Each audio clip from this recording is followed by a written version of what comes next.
Yon mga lods, hapon na naman mga lods. Magandang hapon sa inyo lahat dyan mga lods. At ito at nagkakape ako. Sama ko si Mrs. Yan.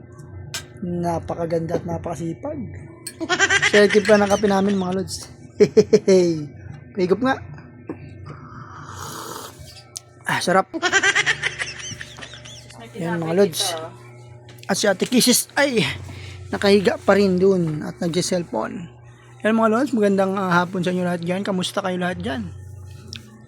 Katatapos lang ng ulan at ako bagong ligo mga lods. Fresh like a dogs. Bagong ligo na. Yan, kamusta kayo lahat dyan? Nag-merienda naman kayo?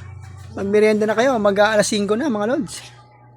Mga lods, ang oras pa lang ngayon dito sa Pilipinas ay 4. Ano ba, oras na ba yan? 4? 4:40 na. Yan, sa abroad dyan. Anong oras kaya dyan sa inyo dyan? Shout out sa inyo lahat dyan, mga nasa abroad. Yan. Dito kami nagpakape ni Mrs. Ano? Hindi muna ako nag-black coffee ngayon. And shout out sa lahat ng mga may birthday ngayon, mga followers natin dyan, mga legit na supporters. Thank you. Pasensya na kayo kung ganito ang vlog ko. Yan muna mga lods. Pagtyagaan nyo muna yung pagbablog kong ganito.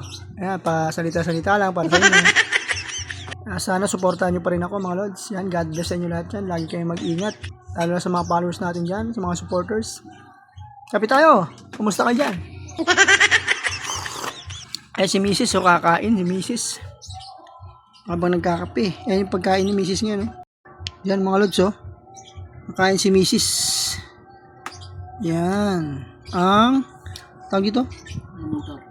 Alamang torta. Okay, no? Okay. May kanin pa. Ito yung kape namin. Yan, mga lods, Siyempre, hindi mawalan tinapay ko dyan. Si Chucho, Chucho.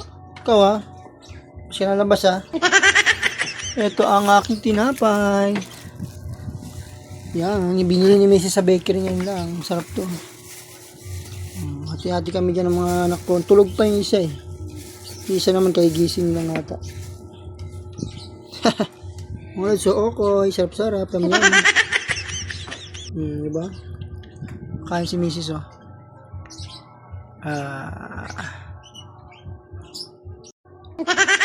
Yun, diba mga lods? Nakita nyo?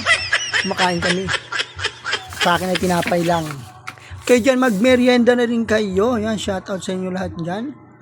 Lagi hindi ako magsasama mag-shoutout sa inyo lahat dyan, mga followers ko. At lagi mag-ingat. God bless sa inyo lahat dyan. Sa mga supporters natin.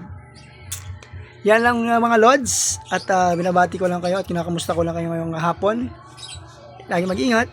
Bye-bye. Pa-support.